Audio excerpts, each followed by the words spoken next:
My daughter-in-law invited us to see her new garden. I thought the invitation was strange, but we went. As soon as we arrived, I received a call from the police. "Sir, what is happening at your house?" My blood froze when I discovered it had been invaded by... Subscribe to the channel for more stories like this, and comment the city you're watching from. My name is Florence, and at 59 years old, I thought I knew my family. I thought the worst surprises were behind me. How wrong I was. It started with a phone call on a Tuesday morning in March. I was sitting at my kitchen table, sipping my second cup of coffee and working on a crossword puzzle when the phone rang. The caller ID showed Amanda's name, and I hesitated before answering. My daughter-in-law wasn't exactly known for casual calls. "Florence?" Amanda's voice was unusually bright, almost cheerful. "I hope I'm not catching you at a bad time." "No, dear, not at all." "What's on your mind?" "Well, I've been working on something special, and I'd love for you and Harold to come see it. I've created this beautiful garden in our backyard, and I'm so proud of how it turned out." I nearly dropped my coffee mug. Amanda had never shown the slightest interest in gardening. In fact, during the 5 years she'd been married to my son Marcus, she'd complained constantly about the mess that plants made and how much she hated getting dirt under her nails. "A garden?" I couldn't hide the surprise in my voice. "Oh, yes.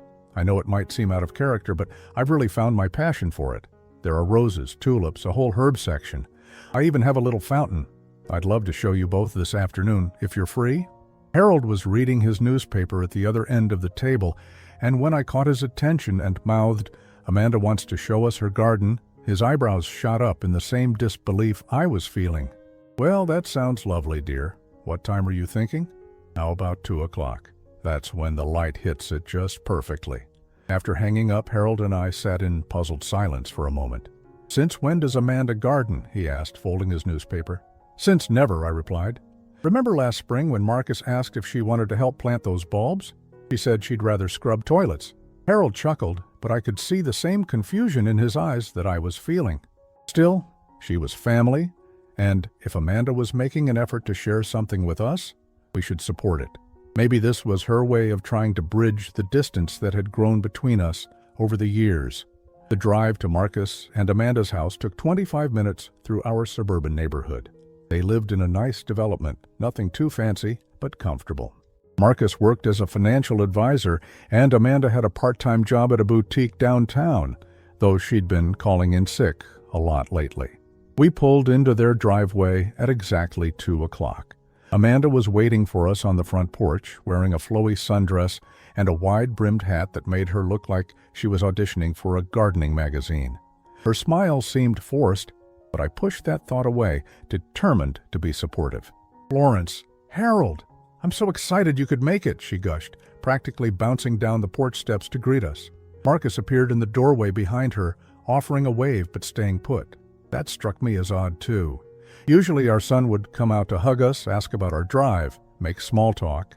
Today, he seemed content to observe from a distance. "Come on, the garden is around back," Amanda said, linking her arm through mine in a gesture that felt uncomfortably intimate. We'd never been particularly close.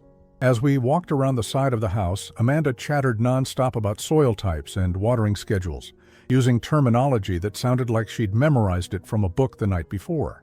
Harold and I exchanged glances, but we played along. The backyard was indeed transformed. Where there had once been a simple lawn with a few shrubs, there was now an elaborate garden with defined sections, stone pathways, and yes, a small fountain bubbling in the center. It was beautiful, I had to admit, but something about it felt off. Everything looked too perfect, too new, like it had been installed by professionals and staged for a photo shoot. "This is incredible, Amanda," Harold said, and his admiration seemed genuine. "You must have put in a lot of work." "Oh, you have no idea," Amanda replied, but there was something sharp in her tone that made me look at her more closely. "It's amazing what you can accomplish when you really put your mind to something." We spent about 15 minutes walking through the garden while Amanda pointed out different plants and explained her vision for each section. I noticed that some of the flowers still had their nursery tags attached, and the mulch was so fresh it hadn't even started to settle. This garden hadn't been lovingly tended over months. It had been installed recently, possibly within the last week. I was bending down to smell a rose when my phone rang. The ringtone cut through Amanda's monologue about companion planting, and I fumbled in my purse to find it. "I'm so sorry," I said, glancing at the screen. It was a number I didn't recognize with a local area code. "I should probably take this." "Of course, go ahead," Amanda said, but I caught a quick look between her and Marcus, who had finally joined us in the garden. "Hello? Is this Florence Mitchell?" The voice was official, serious. "Yes, this is she." "Ma'am, this is Officer Rodriguez with the county police. We're currently at your residence on Maple Drive, and I need to ask you a question. What's happening at your house right now?" My blood went cold. "What do you mean? My husband and I aren't home. We're visiting family." "Ma'am, we received a call from your neighbor about suspicious activity. It appears someone has broken into your home.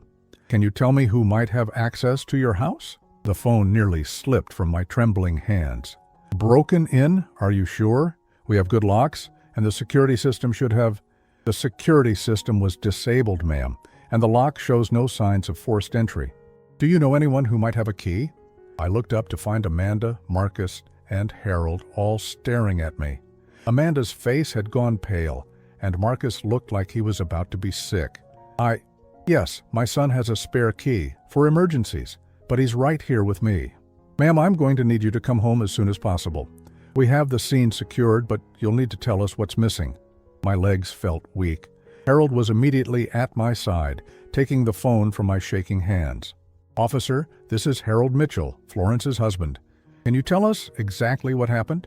As Harold spoke with the police, I found myself staring at Amanda and Marcus. Amanda's earlier enthusiasm had completely vanished, replaced by a nervous energy that made her fidget with her hat. Marcus wouldn't meet my eyes. "We need to go home right now," Harold said, hanging up the phone. "Someone broke into our house." "Oh my God," Amanda gasped, pressing her hand to her chest in what seemed like an overly dramatic gesture. "That's terrible. Do they know who did it?" But I was watching Marcus, and the expression on his face wasn't shock or concern. It was guilt, pure, unmistakable guilt. "We should follow you home," Marcus said quietly. "Make sure you're okay." "No," I said firmly, surprising myself with the strength in my voice. "We need to handle this ourselves first."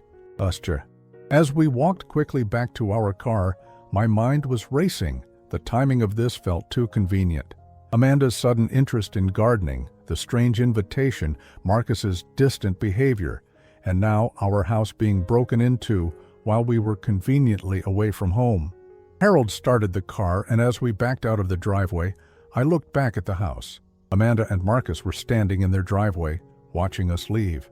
Amanda had her hand on Marcus's arm, and they were talking intensely about something. "Florence," Harold said softly as we drove home, "that garden didn't look like something Amanda created herself." "I know," I whispered, my heart pounding with a dread I couldn't yet name. "Harold, I think we're about to learn something terrible about our son." The 25-minute drive home felt like hours, and with each mile, the sick feeling in my stomach grew stronger. What were we going to find when we got there? And more importantly, what role had our own family played in whatever had happened? The police cars in our driveway felt like a punch to the stomach. 3 patrol cars and an unmarked sedan sat where Harold and I usually parked our vehicles. Yellow tape stretched across our front porch, and I could see neighbors gathering on their lawns, whispering and pointing at our house. Officer Rodriguez was a woman in her 40s, with kind eyes and a no-nonsense demeanor. She met us at the curb, her notepad already in hand. "Mr. and Mrs. Mitchell, I'm sorry you have to see your home like this," she said, her voice gentle but professional. "Before we go inside, I need to ask you some questions." My hands were shaking so badly that Harold had to guide me to sit on our front steps. The irony wasn't lost on me that I was being kept out of my own home by police tape while trying to learn what had happened inside. "Can you tell me who has keys to your house?" Officer Rodriguez asked. "Just us and our son Marcus," Harold replied. "We gave him a spare key about 3 years ago when we went on vacation to Florida, in case of emergencies." "And where is your son now?" "We just came from his house," I managed to say. He was there with his wife when you called us. Officer Rodriguez made a note, then looked up at us with an expression that made my stomach drop. Mrs. Mitchell, I need to be direct with you. The person who broke into your home knew exactly what they were looking for. They went straight to your bedroom, opened your jewelry box, and took specific items. They also knew where you keep important documents. This wasn't a random burglary. What are you saying? Harold's voice was tight. I'm saying this was someone familiar with your home and your routines, someone who knew you weren't going to be here this afternoon. The words hit me like a physical blow. I felt dizzy, and Harold's arm around my shoulders was the only thing keeping me upright. Can we see what's missing? I whispered. Officer Rodriguez nodded and led us through our front door. The sight of our home made me gasp. Our bedroom had been torn apart, but in a methodical way. Drawers were opened and contents scattered, but nothing was broken or destroyed out of anger. This had been a search, not an act of vandalism. My jewelry box sat open on the dresser, its contents strewn across the surface. My grandmother's diamond ring was gone. So was the emerald necklace Harold had given me for our 25th anniversary. The pearl earrings my mother had left me were missing too. But strangest of all, some valuable pieces were left behind untouched. They only took specific items, Officer Rodriguez observed. Items that would be easy to sell quickly. Someone who knew what you owned and what would be most valuable. In Harold's study, our filing cabinet had been rifled through. The deed to our house was missing, along with some stock certificates and our insurance papers. But again, it was selective. Whoever did this knew exactly what they were looking for. Officer Rodriguez, I said, my voice barely above a whisper, you think it was our son? She didn't answer directly. Mrs. Mitchell, we found fingerprints that we'll need to compare. We also found something else. She led us to the kitchen and pointed to our back door. Do you see anything unusual here? I looked closely and felt my heart break. There, on the doorframe, was a small scratch mark that looked fresh. But what made my breath catch was a tiny piece of blue fabric caught on the door latch. Blue fabric that looked exactly like the shirt Marcus had been wearing that afternoon. We'll need to test this fabric, Officer Rodriguez said. But Mrs. Mitchell, I have to ask you something difficult. Has your son been having financial problems? Harold and I looked at each other. Marcus had seemed stressed lately, and Amanda had been acting strange for months. She'd stopped working regularly at the boutique, claiming she was always sick, but we'd suspected she was lying. We don't know for certain, Harold said slowly. But now that you ask, there have been signs. What kind of signs? I thought back over the last few months. Marcus has been asking us about our investments lately. Casual questions about how much our house is worth, whether we have life insurance. Amanda has been buying expensive clothes and taking trips with her friends, but Marcus seemed worried about money when we went to dinner last month. He insisted on splitting the check, which isn't like him. Officer Rodriguez nodded grimly. Mrs. Mitchell, I need to tell you something else. We found evidence that whoever did this disabled your security system from the inside. The code was entered correctly, not bypassed. Only someone who knew your code could have done that. The room started spinning. Marcus was the only person other than Harold and me who knew our security code. We'd given it to him the same time we gave him the key, trusting him completely. There's more, Officer Rodriguez continued. Your neighbor, Mrs. Peterson, called us because she saw someone she recognized going into your house around 2:30 this afternoon. She was hesitant to say anything at first because she didn't want to cause family trouble. What did she see? Harold asked, though I could tell from his voice that he already knew. She saw your son's car in your driveway. She saw him and a woman go into the house through the front door. She said they were inside for about 45 minutes before leaving with what looked like bags or boxes. I felt like I was drowning. The son I had raised, the boy I had loved and supported through everything, had robbed us.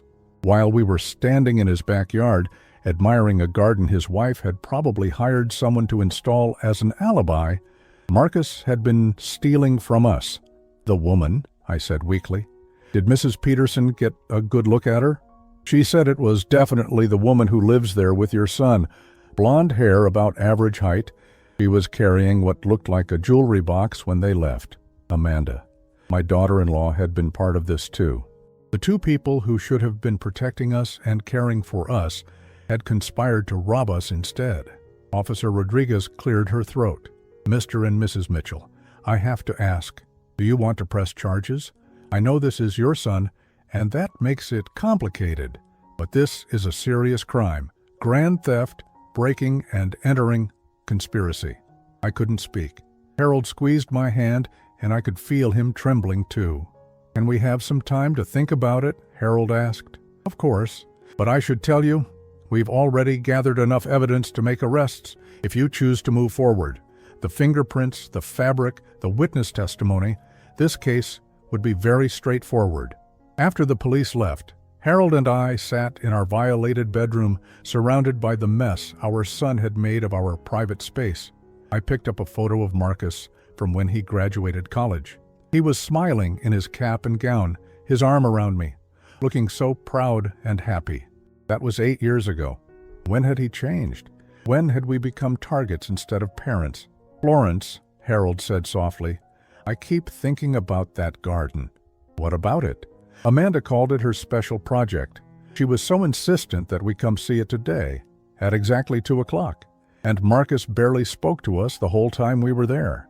I understood what he was getting at. They planned this. The garden visit was to get us out of the house so they could rob us. And Amanda probably had that garden professionally installed just for this purpose, to give them an alibi and a reason to get us away from home. The betrayal felt bottomless. They hadn't just stolen our valuables. They had manipulated us, lied to us, and used our love for them as a weapon against us. They had looked us in the eyes, hugged us hello, and smiled while knowing exactly what they were doing to us. My phone buzzed with a text message. It was from Marcus. Mom just heard about the break-in from a neighbor. So sorry this happened to you. Amanda and I are here if you need anything. The audacity of it made me feel physically sick. He was already starting to play the concerned son, ready to comfort us over the trauma he had caused. I showed the message to Harold, who shook his head in disgust. What do we do now?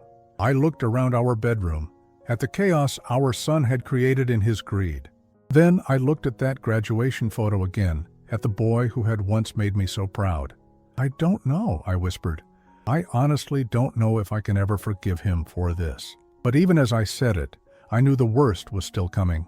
We would have to confront Marcus and Amanda. We would have to look them in the eyes and tell them we knew what they had done. And then we would have to decide whether to treat them like the criminals they were or try to salvage what was left of our family.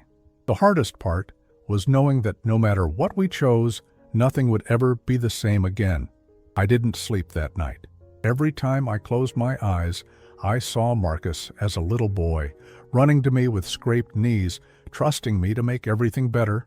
Now I was the one who was hurt, and he was the one who had caused the pain. Harold and I spent most of the early morning hours sitting at our kitchen table, drinking coffee and trying to figure out what to say to our son. How do you confront someone you love about betraying you so completely? At 8 o'clock, I called Marcus. My hands were steady now, fueled by a cold anger that had replaced the shock. Mom? His voice sounded groggy, like we'd woken him up. How are you holding up after yesterday? I've been so worried about you. The concern in his voice made my stomach turn. Marcus, I need you and Amanda to come over this morning. We need to talk. Of course. Do you want us to bring anything? Coffee? Breakfast? Just yourselves. 10 o'clock. After I hung up, Harold looked at me with tired eyes. Are you ready for this? No, I said honestly, but it has to be done. They arrived exactly on time. Amanda was carrying a bouquet of flowers and wearing a sympathetic expression that looked practiced in the mirror. Marcus had dark circles under his eyes and kept avoiding direct eye contact with us. Oh, Florence, Amanda said, rushing to hug me. I brought these to brighten up the house after what happened. I can't imagine how violated you must feel. I accepted the hug stiffly, feeling disgusted by her performance. Thank you, Amanda. Please, both of you sit down. We gathered in our living room, the same room where we'd celebrated Marcus's birthday just 2 months ago. The same room where Amanda had complained about our outdated furniture and suggested we modernize our style. Harold cleared his throat. We know it was you. The words hung in the air like smoke. Amanda's face went white, but she quickly recovered. putting on a confused expression. "What do you mean?" she asked, her voice higher than usual. Marcus said nothing. He just stared at his hands, and I could see his jaw working like he was grinding his teeth. "The police found your fingerprints, Marcus," I said quietly. "They have a witness who saw your car here yesterday afternoon. They found a piece of your shirt caught on our back door." Amanda started to protest, but Marcus finally looked up, and the guilt in his eyes was unmistakable. "I can explain," he said, his voice barely above a whisper. "Can you?" Harold's voice was sharp. "Can you explain why you stole your mother's jewelry while we were visiting you? Can you explain why you violated our home, our trust, our love for you?" Amanda jumped to her feet. "This is ridiculous. Marcus would never do something like that. You're accusing your own son based on what? Some neighbor who probably can't see straight?" "Sit down, Amanda," I said, my voice cold as ice. "The police have enough evidence to arrest both of you right now. The only reason they haven't is because we asked for time to handle this as a family first." She sat down heavily, her face cycling through emotions, anger, fear, calculation. I could almost see her trying to figure out how to talk her way out of this. Marcus finally spoke. "How much do you know?" "Everything," Harold said. "We know you disabled our security system. We know you took specific items that would be easy to sell. We know Amanda's garden party was just to get us out of the house. What we don't know is why." Marcus put his head in his hands. For a moment, he looked like the little boy I remembered, overwhelmed and scared. But then Amanda leaned over and whispered something sharp in his ear, and his expression hardened. "You don't understand the pressure we're under," he said, straightening up. "The bills, the debt, the expectations. Everyone assumes that because you two are comfortable, we should be too." "What debt?" I asked. "You have good jobs. You live within your means, or at least I thought you did." Amanda laughed bitterly. "Shows how much you know about your precious son's life. Do you have any idea how much money Marcus owes?" "Amanda, stop," Marcus said sharply, but she was beyond caring about his warnings now. "No, I'm tired of pretending," she snapped. "Your son has been gambling online for 2 years, poker, sports betting, day trading with money we don't have. He's lost over $60,000, and the people he owes money to aren't exactly patient." The room felt like it was spinning. Marcus, gambling? My responsible, careful son, who used to balance his checkbook to the penny? "Is that true?" Harold asked. Marcus nodded miserably. "It started small, just a few dollars here and there. But then I won some money, and I thought I could make back what we'd lost on other things. And then I lost more, and I needed to win it back, and it just kept getting worse. So you decided to steal from us," I said flatly. "It wasn't supposed to be stealing." Marcus exploded, finally showing some emotion. "It's going to be mine someday anyway, right? The jewelry, the house, everything. I was just borrowing against my inheritance." The casual way he said it took my breath away. He had already written us off, already decided that our belongings were his to take whenever he needed them. "Your inheritance?" Harold's voice was dangerously quiet. "Marcus, you don't inherit things from people who are still alive. What you did was robbery." Amanda stood up again, her mask finally slipping completely. "Oh, please, you two act like you're victims, but you've been hoarding money while your own son struggles. Look at this house, all these nice things. You could have helped us instead of letting us suffer." "Helped you?" I stood up too, facing her.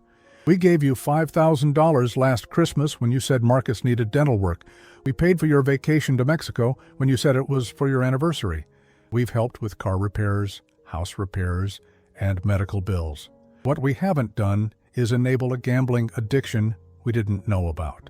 "That wasn't enough," Amanda said coldly. "We needed real help, not your little charity handouts that came with lectures about being responsible." I stared at her, seeing her clearly for the first time. This wasn't just about desperation or bad decisions. Amanda genuinely believed we owed them our money, our support, our things. She saw us as selfish for not giving them everything they wanted. "How long have you been planning this?" I asked. Marcus and Amanda exchanged a look. Finally, Marcus answered, "A few weeks." Amanda suggested it after we got another threatening call from the people I owe money to. "It was Amanda's idea?" "It was a practical solution," Amanda said defiantly. "You two have more than you need, and we're about to lose everything. Those men Marcus owes money to aren't going to wait much longer, and they're not just going to break his legs. They're going to come after me too. So you thought you'd rob us instead, Harold said. We thought you'd understand, Marcus said weakly. If you knew how desperate we were, you'd want to help. By letting us think strangers had violated our home, I asked. By stealing my mother's jewelry? By taking documents that could put our financial security at risk? Marcus looked down again. We were going to tell you eventually, after we got things sorted out. No, you weren't, I said with certainty. You were going to let us think we'd been burglarized, let us feel violated and afraid, and you would have played the concerned son comforting us through the trauma you caused. The silence that followed was deafening. Amanda was glaring at us like we were the ones who had done something wrong. Marcus looked like he wanted to disappear into the floor. What happens now? Marcus finally asked. I looked at Harold, and we shared a moment of understanding. We had talked about this possibility during our sleepless night. Now you have a choice, Harold said. You can return everything you took, get help for your gambling problem, and we can try to work through this as a family. Or we can let the police handle it as the crime it was. And if we return everything? Amanda asked suspiciously. Then we don't press charges, I said. But there will be conditions. Marcus gets professional help for his gambling addiction. You both get jobs and start paying back the people you owe honestly, and you stay away from our house until we decide we can trust you again. Amanda's face twisted with anger. So, we're supposed to grovel and beg for forgiveness while you hold this over our heads forever? You're supposed to take responsibility for what you did, I said firmly. You're supposed to understand that actions have consequences. Marcus looked up at me with something that might have been hope. And if we do all that, we can still be a family? My heart broke a little at the vulnerability in his voice. Despite everything, he was still my son. I don't know, Marcus. That depends on whether you really want to change or if you just want to avoid going to jail. Amanda grabbed Marcus's arm. We don't have to listen to this. Let them call the police. We'll hire a lawyer and fight it. But Marcus shook his head. No, Amanda. We're done running from this. He looked at me with tears in his eyes. Mom, I'm so sorry. I don't know how I let it get this bad. The question isn't how you let it get this bad, I said softly. The question is what you're going to do about it now. As they left our house that morning, I watched my son walk away with his wife, and I wondered if I would ever really know him again. The boy I had raised wouldn't have done this, but the man he'd become was a stranger to me. And the hardest part was accepting that maybe he had been a stranger for longer than I wanted to admit. 3 days later, Marcus returned our belongings. He came alone, carrying a shopping bag that contained my grandmother's ring, the emerald necklace, the pearl earrings, and our important documents. Everything was there, but somehow having them back didn't make me feel any better. Amanda didn't want me to return these, he said quietly, standing awkwardly in our doorway. She said you were being dramatic and that this whole thing was blown out of proportion. I took the bag without inviting him inside. And what do you think, Marcus? He shifted uncomfortably. I think I messed up bad. I think I hurt you and Dad in a way that might not be fixable. You're right about that, I said, surprised by how calm my voice sounded. Have you found someone to help you with the gambling? I called a counselor yesterday. I have an appointment next week. He paused, looking like he wanted to say more. Mom, Amanda thinks I should just cut contact with you and Dad until this blows over. She says you're being vindictive and controlling. And what do you think about that? Marcus rubbed his face tiredly.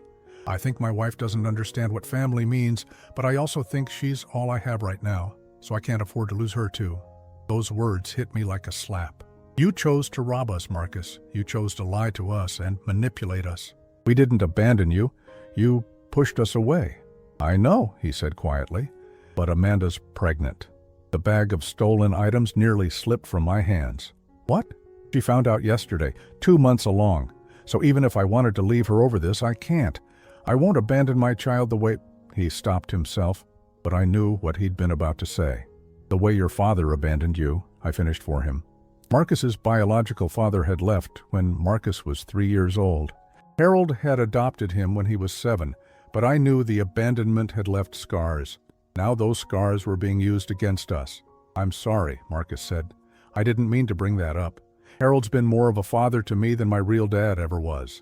But you're going to let Amanda use that against us anyway, I said, understanding dawning on me.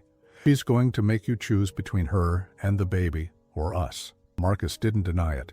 She says we need to focus on our own family now. That we can't keep depending on you and Dad to bail us out of our problems. Depending on us? Marcus, you robbed us. That's not depending on us for help. That's treating us like targets. I know, and I'm sorry, but Amanda says if we stay close to you, you'll always be trying to control us and judge us. She thinks we need space to figure things out on our own. I stared at my son, seeing Amanda's manipulation so clearly that it hurt. She was using his fear of abandonment and his guilt over the robbery to isolate him from us. And the pregnancy gave her the perfect weapon to make sure he wouldn't leave her. What about the gambling debts? I asked. We're working on it. Amanda got a loan from her sister to pay off the worst of them. The rest we'll handle gradually. A loan from Amanda's sister. I'd met her sister twice, and she was a waitress at a chain restaurant who lived paycheck to paycheck. There was no way she had the kind of money needed to pay off gambling debts, significant enough to motivate robbery. Marcus, I said carefully, where did Amanda's sister get the money for a loan that big? He looked away. I don't know all the details. Amanda handled it, but I could see in his eyes that he suspected the same thing I did. Amanda had found another way to get money, and it probably wasn't legal. The woman who had orchestrated robbing us wasn't going to suddenly develop a conscience about how she solved their financial problems. I should go, Marcus said. Amanda's waiting in the car. I looked past him and saw her sitting in the passenger seat, watching us through the windshield. Even from a distance, I could see the cold calculation in her expression. Marcus, I said as he started to turn away, when the baby comes, I want to be part of its life. He stopped, his shoulders sagging. I don't know if that's going to be possible, Mom. Amanda has strong feelings about boundaries and protecting our family from outside stress. I'm not outside stress. I'm your mother, and that baby will be my grandchild. I know, but Amanda's been through a lot, and she needs to feel safe and supported right now. Having conflict with you and Dad stresses her out, and that's not good for the baby. I wanted to scream. Amanda was pregnant for exactly 2 months, probably conceived right around the time they were planning to rob us, and now it was being used as a shield against any consequences for their actions. So we're supposed to pretend nothing happened, just let her control whether we can see our grandchild? I'm hoping that once the baby comes and Amanda sees how good you and Dad are with kids, she'll change her mind, Marcus said, but his voice lacked conviction. After he left, I sat in my living room holding the bag of returned items, feeling more alone than I had in years. Harold found me there an hour later when he came home from the grocery store. They brought everything back, he asked, seeing the bag. Yes, and Amanda's pregnant.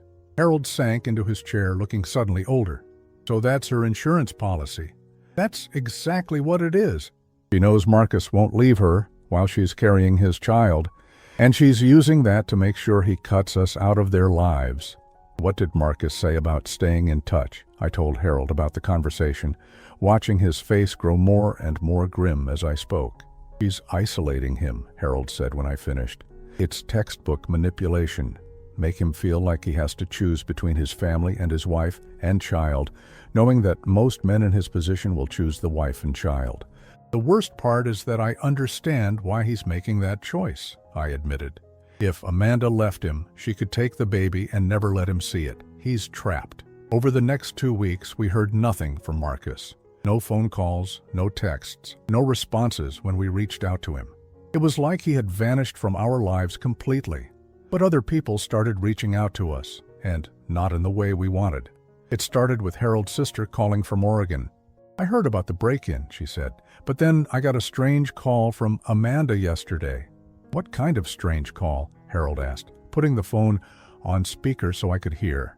She said she was worried about you two, that you'd been acting paranoid and hostile lately, making accusations against Marcus and causing problems in their marriage.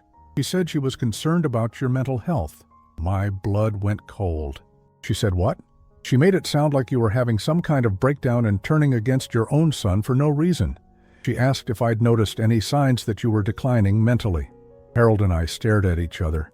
Amanda was already working to control the narrative, painting us as the problem and herself as the concerned daughter-in-law, trying to protect her husband from his unstable parents. "Did you believe her?" I asked. "Of course not. But Florence?" She was very convincing. If I didn't know you two as well as I do, I might have been concerned. The next call came from our neighbor 2 doors down. "I ran into that nice daughter-in-law of yours at the grocery store," she said. "She seemed so worried about you. She said you'd been having a hard time since the break-in and that you were struggling with some family issues." Then it was Harold's co-worker who mentioned that someone had called the office asking about Harold's behavior and whether he seemed stable. The caller claimed to be a concerned family member worried about signs of dementia. Amanda was systematically contacting everyone in our social circle, planting seeds of doubt about our mental state and reliability. She was building a foundation to discredit us if we ever tried to tell anyone what really happened.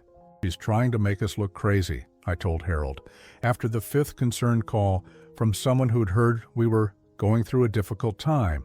"It's more than that," Harold said grimly. "She's making sure that if Marcus ever wants to come back to us, everyone will think we're the problem. She's poisoning our relationships, so we'll be isolated, and he'll have nowhere to turn except to her." The isolation was working. I found myself questioning every interaction, wondering what people really thought about me. When the mailman seemed a little less friendly than usual, I wondered if Amanda had talked to him too. When our longtime neighbors across the street stopped waving, I felt paranoid and unsure. Worst of all, I started doubting myself. Had I overreacted to the robbery? Was I being too harsh on Marcus? Was Amanda right that I was being vindictive and controlling? The doubt ate at me until I barely wanted to leave the house. Harold and I found ourselves living smaller and smaller lives, avoiding social situations where we might have to explain what had happened with Marcus or defend ourselves against Amanda's whisper campaign. 3 months after the robbery, I realized that Amanda had achieved exactly what she wanted. She had isolated us completely, made us afraid to reach out to anyone, and created a situation where Marcus would never hear a positive word about us from anyone in our community. We were losing our son, our future grandchild, and our place in our own social circle, and Amanda was doing it all while playing the role of the devoted wife, protecting her family from toxic in-laws. As I sat in my empty house, looking at the returned jewelry that no longer felt like treasures but like reminders of betrayal, I realized that the robbery had been just the beginning. Amanda's real crime wasn't taking our things, it was taking our family, our reputation, and our peace of mind, and she was getting away with all of it. The turning point came 6 months after the robbery in the most unexpected way.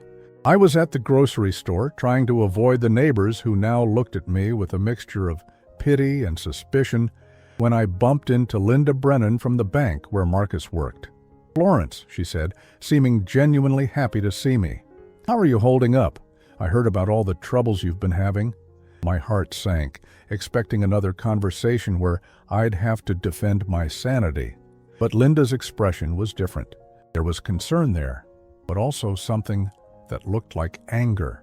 "I'm managing," I said carefully. Linda glanced around, then moved closer to me. "Listen, I probably shouldn't say this, but I think you should know something about your daughter-in-law." I nearly dropped my shopping basket. "What about Amanda?" "She came into the bank last month trying to get information about your accounts. She claimed she was helping you manage your finances because you were having memory problems and couldn't handle things yourself anymore." The words hit me like ice water. "What did you tell her?" "Nothing, of course. Banking regulations don't allow us to give account information to family members without proper documentation. But Florence, she was very insistent. She had a whole story about how worried she was about you and Harold, how Marcus was concerned but didn't want to hurt your feelings by taking over your finances." I felt dizzy. Amanda wasn't just isolating us socially, she was trying to get access to our money. "Did she say anything else?" Linda hesitated. "She asked specifically about your life insurance policies and whether you had any automatic transfers set up to Marcus. She also wanted to know if you'd made any recent changes to who had access to your accounts." "Recent changes?" She seemed to think Marcus should have been added as a joint account holder by now, given your declining condition. When I told her he wasn't listed on any of your accounts, she seemed surprised and a little angry. I thanked Linda and hurried home, my mind racing. Amanda had expected to find that we'd already given Marcus access to our finances. When she discovered we hadn't, she'd tried to get the information herself by claiming we were mentally incompetent. When I told Harold what Linda had said, his face went pale. "She's planning something bigger than just robbing us once," he said. "What do you mean?"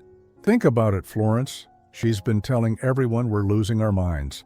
Now she's trying to get access to our bank accounts. I think she's building a case to have us declared incompetent so Marcus can take control of our finances legally." The idea was so monstrous that I almost couldn't process it. But as I thought about all of Amanda's actions over the past months, it made terrible sense. The Whisper campaign wasn't just about isolating us. It was about establishing a pattern of supposed mental decline that could be used in court. "We need to find out more about what she's been doing," I said. Harold nodded. "But we have to be careful. If she's really planning something like this, we can't let her know we're onto her." That evening, I called my old friend Margaret, who worked as a receptionist at the medical center where our family doctor practiced. Margaret and I had known each other for 20 years, and I trusted her completely. "Margaret, I need to ask you something, and I need you to be completely honest with me," I said. "Has anyone been calling about Harold and me, asking about our health or mental state?" There was a pause. "Oh, Florence, I was wondering when you'd find out about that." My heart sank. "So someone has been calling?" "Your daughter-in-law has called 3 times in the past 2 months. She said she was worried because you'd been forgetting things and acting confused. She wanted to know if Dr. Patterson had noticed any signs of dementia or Alzheimer's during your last visits." "What did you tell her?" "Nothing, of course. Patient confidentiality. But Florence, she was very detailed about the things she claimed you'd been doing. Forgetting conversations, getting lost in familiar places, having trouble managing money. She made it sound like you were in the early stages of serious cognitive decline." I felt sick. Amanda was creating a fictional medical history for us, building evidence that could be used to have us declared incompetent. "Did she ask about anything specific?" "She wanted to know if you'd discussed updating your will or giving anyone power of attorney. She also asked if the doctor had recommended that family members take over your financial decisions." After I hung up, Harold and I sat in stunned silence. The scope of Amanda's manipulation was becoming clear, and it was far more sophisticated than we'd realized. "She's been planning this for months, maybe longer," Harold said. "The robbery wasn't desperation. It was just the beginning of a larger scheme. But why go to all this trouble? If she just wanted money, there would be easier ways." Harold looked at me grimly. "Because this way, she gets everything. If we're declared incompetent, Marcus becomes our guardian. He controls our finances, our medical decisions, everything. And since Amanda controls Marcus, she effectively gets control of our entire lives." The next day, I decided to do some investigating of my own. I drove to Amanda's sister's apartment, the one who had supposedly loaned them money to pay off Marcus's gambling debts. Cheryl answered the door looking surprised to see me. She was in her waitress uniform, obviously getting ready for work. "Mrs. Mitchell, is everything okay?" "I hope so, Cheryl. I wanted to thank you for helping Marcus and Amanda with their financial difficulties. That was very generous of you." Cheryl frowned. "I'm sorry, what?" "The loan you gave them to help with Marcus's debts. Amanda told us you were able to help them out." "Mrs. Mitchell, I think there's been some kind of misunderstanding. I didn't give Amanda any loan. I couldn't afford to lend anyone more than maybe $50, and even that would be a stretch." My stomach dropped. "Are you sure?" "Marcus said Amanda got a loan from you to pay off some gambling debts." Cheryl shook her head emphatically. "Definitely not for me. And Mrs. Mitchell, I have to tell you something. Amanda asked me to lie about that if anyone ever asked. She said she'd pay me $500 to tell people I'd loaned her money, but I said no. I don't know where she got the money, but it wasn't from me." As I drove home, the pieces started falling into place. Amanda hadn't borrowed money from her sister. She'd gotten it somewhere else, and she'd tried to bribe Cheryl to provide a false alibi for where it came from. But where had the money really come from? That evening, I called Officer Rodriguez, the police officer who had handled our case.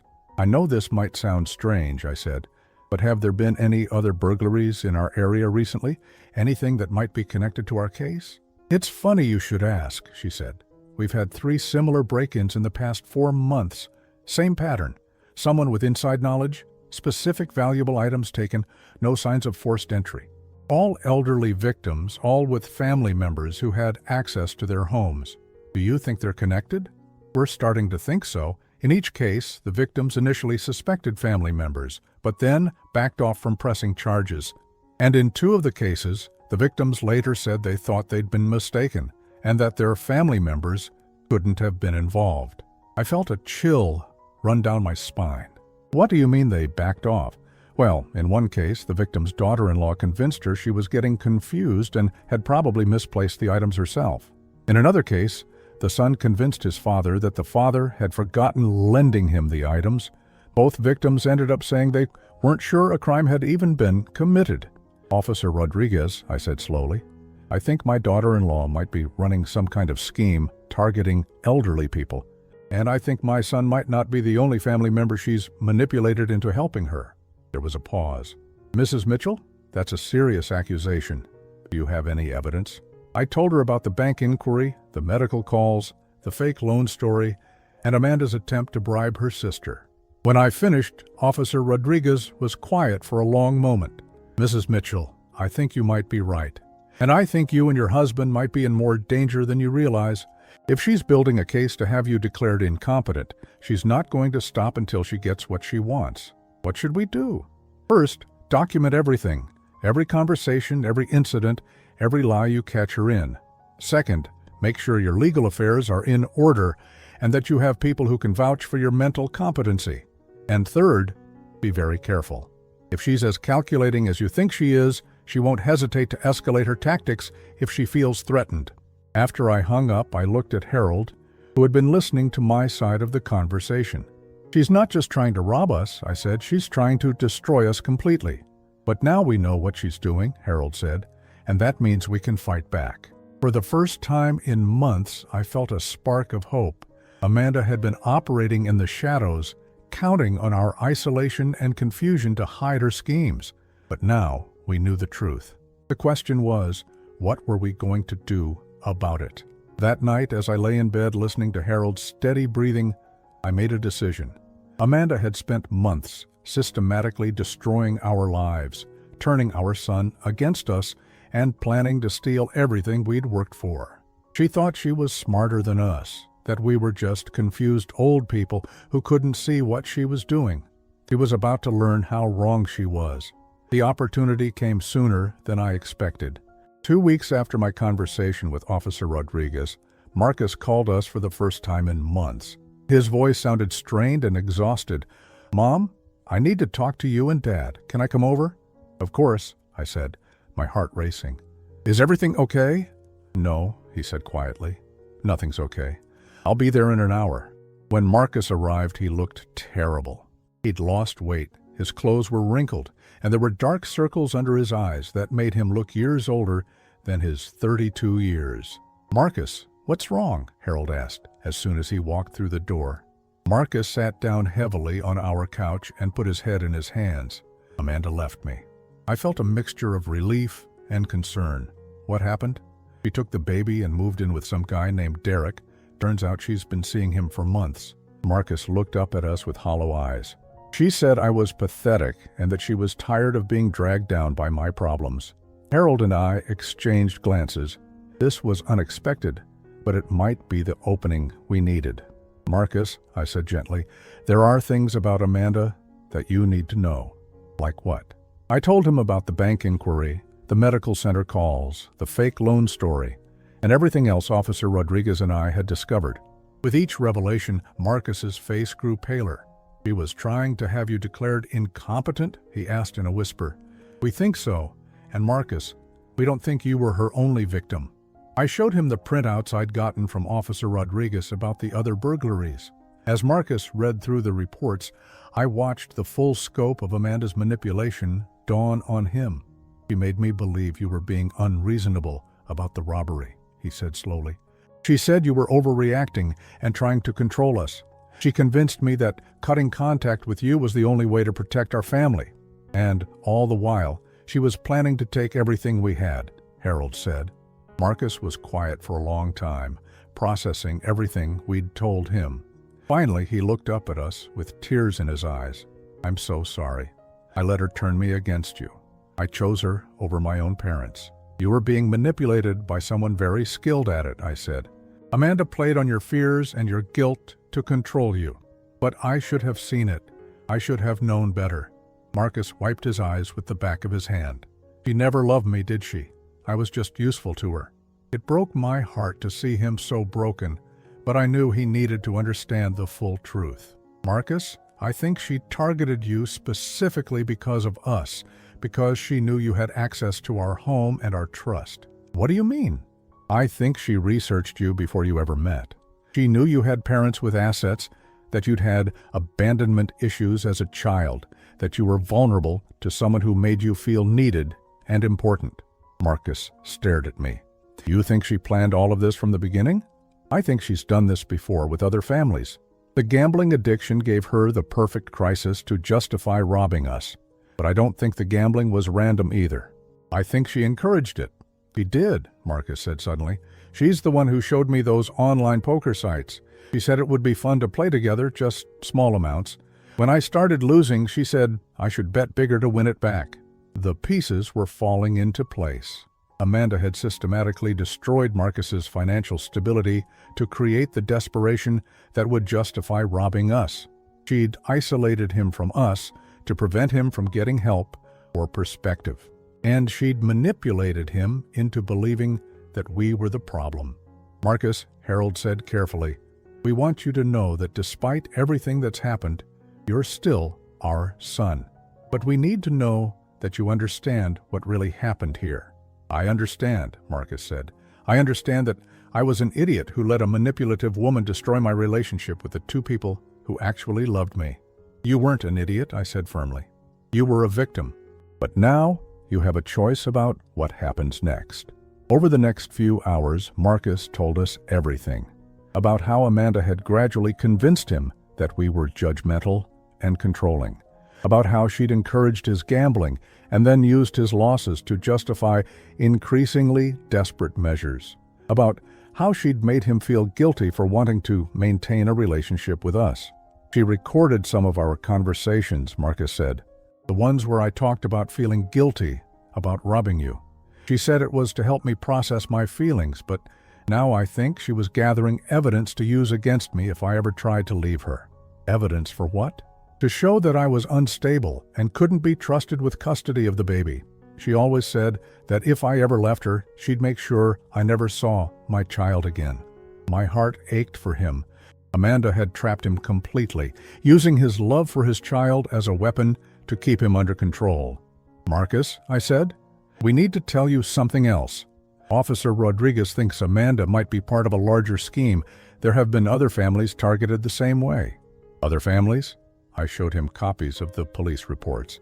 In each case, elderly parents were robbed by their own adult children, and in each case there was a daughter-in-law or girlfriend involved who seemed to be the one orchestrating things. Marcus read through the reports, his expression growing more and more horrified. "She's done this to other people?" "We think so. And Marcus, we think she's not done with us. Before she left you, did she say anything about us, about coming back for anything?" Marcus nodded slowly. "She said she wasn't finished with you two yet. She said you owed her for all the stress you'd caused and that she was going to make sure you paid for it." "What did she mean by that?" "I don't know exactly, but she had copies of documents from your house. Bank statements, insurance policies, the deed to your house. She said she was keeping them as insurance." Harold and I looked at each other. Amanda still had our personal information, and she was planning to use it somehow. "Marcus," I said, "I need to ask you something, and I need you to be completely honest. Are you willing to help us stop her?" "What do you mean?" "I mean, are you willing to work with the police to expose what she's been doing? Not just to us, but to other families." Marcus was quiet for a long moment. "She has my son," he said finally. "If I help you, she might disappear with him. And if you don't help us, she'll keep doing this to other families. Other people will lose their relationships with their children, the way we almost lost ours. It was a terrible choice, and I could see Marcus struggling with it. Finally, he nodded. "What do you need me to do?" The next morning, the three of us met with Officer Rodriguez and a detective from the Financial Crimes Unit. Marcus told them everything he knew about Amanda's schemes, her methods, and her current whereabouts. "We've been tracking a pattern of elder abuse cases across 3 counties, the detective said. "The suspect profile matches your daughter-in-law exactly. If your son is willing to cooperate, we might be able to build a case that stops her permanently." "What about my baby?" Marcus asked. "We'll work with family court to make sure your parental rights are protected," the detective said. "But I have to warn you, this could take months to resolve." Marcus looked at me and Harold, then back at the detective. "Do it." The investigation moved quickly once Marcus started cooperating. Within a week, the police had tracked down 2 other men in similar situations to Marcus, men who had been manipulated into robbing their own families by women who matched Amanda's description. It turned out that Amanda's real name was Angela Morrison, and she had a criminal record going back 10 years. She specialized in targeting men with family assets, manipulating them into providing access to their relatives' homes and finances. The other men she'd manipulated were relieved to finally understand what had happened to them. Like Marcus, they'd been isolated from their families and convinced that their parents were the problem. Like Marcus, they'd lost relationships that had taken years to rebuild. Amanda was arrested 3 weeks later at Derek's apartment. She was charged with elder abuse, fraud, conspiracy, and a dozen other crimes across multiple counties. Derek, it turned out, was her partner in the scheme, helping her identify targets and providing emotional support while she worked on manipulating her victims. The baby was placed in temporary custody while the court sorted out the situation. Marcus was devastated, but he was also determined to prove he could be a good father without Amanda's influence. "I want him to know his grandparents," Marcus told us the day after Amanda's arrest. "I want him to grow up in a real family, not as a tool in someone's manipulation." The legal process was long and complicated, but 6 months later, Marcus was awarded primary custody of his son. Amanda was sentenced to 8 years in prison, and Derek got 5 years as an accomplice. On a sunny Saturday morning in May, 1 year after the garden party that had started this nightmare, I sat in my backyard, holding my grandson for the first time. He was beautiful, with Marcus's dark hair and curious eyes that reminded me of Marcus as a baby. Marcus sat beside me, watching his son discover the texture of grass with tiny fingers. "I can't believe I almost lost you two," he said quietly. "But you didn't," Harold said from his chair nearby. "That's what matters." Marcus looked at me. "How do you forgive someone for what I did? How do you trust someone who chose a criminal over his own parents?" "Because you weren't choosing a criminal," I said. "You were choosing what you thought was best for your child. Amanda made sure you couldn't see any other option. But I should have known better." "Maybe. But Marcus, everyone is vulnerable to manipulation under the right circumstances. Amanda was very good at finding people's weaknesses and exploiting them." We sat in comfortable silence, watching the baby explore this new world of sunlight and fresh air. The garden around us was nothing like the elaborate staged display Amanda had created for her alibi. This was a real garden with plants Harold and I had chosen and tended ourselves over years of patience and care. "I want to plant something," Marcus said suddenly. "Something for him. Something that will grow as he grows." Harold smiled. "I think that's a perfect idea." As I watched my son and grandson together, I realized that Amanda's greatest failure wasn't getting caught or going to prison. Her greatest failure was believing that the love between family members could be permanently destroyed by manipulation and lies. She had underestimated the power of truth, the strength of genuine love, and the resilience of people who refused to give up on each other. The garden she had used to deceive us was gone, but the family she had tried to destroy was stronger than ever, and in the end, that was the only victory that really mattered.